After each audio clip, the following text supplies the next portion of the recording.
मैं बिस्फी से चला हूँ और पटना तेजस्वी यादव और नीतीश कुमार जी से मिलने।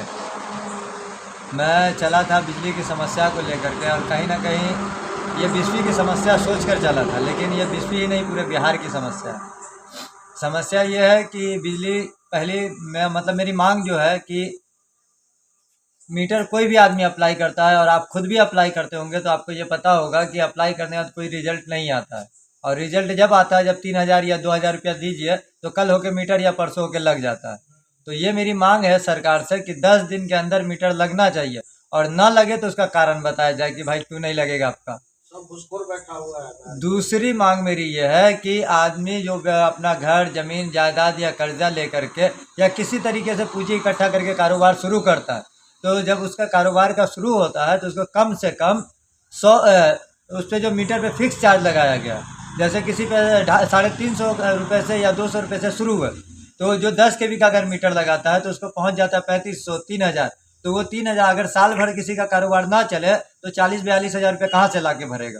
तो इसीलिए वो फिक्स चार्ज को ख़त्म किया जाना चाहिए। मेरी तीसरी मांग ये है कि जो नया कारोबार स्टार्ट करता है तो उसको 100 यूनिट फ्री मिलना चाहिए, क्योंकि कुछ ऐसे भी कारोबार हैं जो सीजन में चलते हैं कि गांव में लोग आता है तो चलता है, जब शहर चले जाता है तो कोई जगह खाली पड़ी रहती है, नहीं चलता, तो उसको 100 यूनिट बिजली फ्री दे करके कम से कम उसको सपोर्ट करना चाहिए। मेरी पांचवी मांग ये है कि रेसिडेंस घर वाले मीटर को दिल्ली में, हरियाणा में, पंजाब में बहुत सारी जगह जो है 200 400 500 यूनिट बिजली फ्री है। तो बिहार जहाँ अति पिछड़ों का राज्य है, पिछड़ों का राज्य मतलब गरीबी है, लोग पलायन ज़्यादा करते हैं रोजगार के लिए, तो क्या यहाँ 200 यूनिट बिजली नहीं फ्री होनी चाहिए? ये आपको सोचने की ज़रूरत है। और मेरी ये मांग है कि 200 यूनिट बिजली फ्री होना चाहिए। मेरी पांचवी मांग ये है कि जो किसी का 25,000, किसी का 50,000, किसी का 75,000 जो बिल आया हुआ है ज़रूरत से ज़्यादा, जो भरने की कैपेसिटी में नहीं है, और ये गलती किसकी है? लोग, मैं रास्ते में आया हूँ तो कई कंपनी वाले बोलते हैं कि अरे कोई बिल ही नहीं भरता तो सालों साल जमा हो जाता है। बिल भरता क्यों नहीं? उसका रीज़न बताइए ना आप। रीज़न ये है कि कहीं भी आपके द्वारा कोई सुविधा है कि यहाँ पे जाके बिल भरो? कोई सुविधा नहीं है। कुछ लोगों ने कहा ऑनलाइन, अरे आज कितने % लोग बिहार में पढ़ा लिखा है? आप सबूत दे सकते हैं?